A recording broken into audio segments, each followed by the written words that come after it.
Hi, it's Dr. Timothy McCall.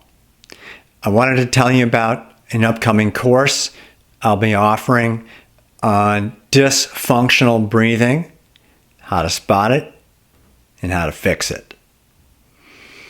Now, I have become fascinated with the breath for the last many years. Of course, I've been practicing asana for about 25 years, and breath is integrated into asana practice in most systems of yoga, some more than others.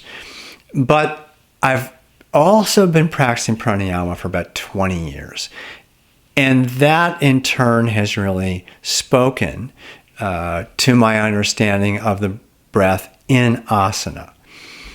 Now, my primary method that I studied for many, many years is Iyengar yoga. And the pranayama I learned was that system of pranayama initially.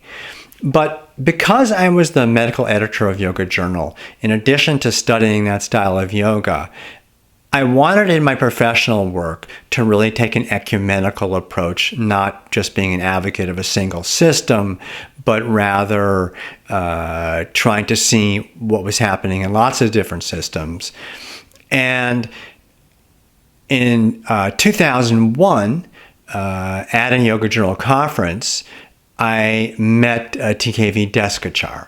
The next year, I went and spent a couple of weeks in Madras, Chennai, India, at his institute, the Krishnamacharya Yoga Mandiram, and was introduced to Vini Yoga. And I could tell it was a deep system, but I continued to practice Iyengar yoga primarily for my own practice. But I noticed how therapeutic that style of yoga was, and how much subtlety and depth there was to it, and in the breathing that they taught. Fast forward to about 2015, I started to go back and explore Vini Yoga, as it's sometimes called. It's given multiple names by different people. But this style of yoga, this soft, flowing style of yoga, particularly tied to the breath and using different manipulations of the breath in asana, and I found it to be a deep well. That, as well as the practice of Qigong, has had a big influence on how I now practice. And both of these have heightened my awareness of the breath. Furthermore, as some of you may know, a little more than 3 years ago, I was treated for cancer. And I had a stage 4A head and neck cancer, basically.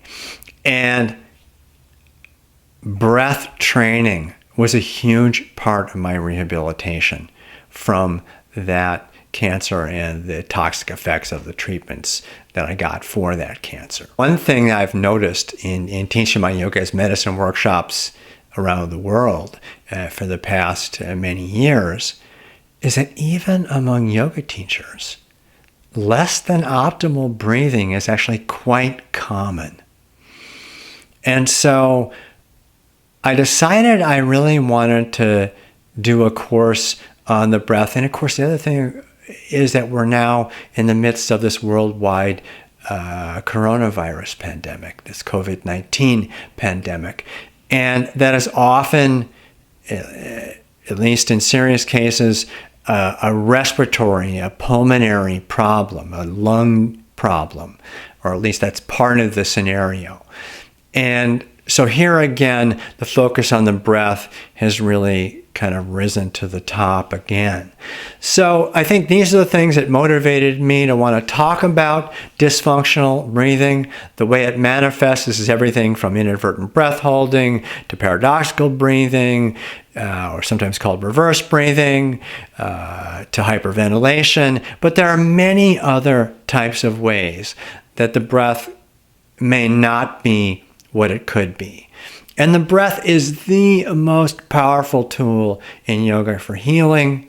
It can impact every part of your life, certainly your psychological well-being, how well you sleep, whether or not you have anxiety. And using the breath skillfully in asana, and again, in a way that's, the way I teach is typically breathing more slowly and trying to get more subtlety of the breath in asana practice can also transform your asana practice. So this will be a 7-hour course, teaching it at Yoga Campus. So sorry I wasn't able to go there in person this year as we had planned, but I'm so happy we have at least this way to connect instead for those of you who want to give it a shot. So I hope you'll be able to join us. I'm excited about this material, and I hope you will come and join us and benefit from it. Hope to see you. Take good care. Namaste.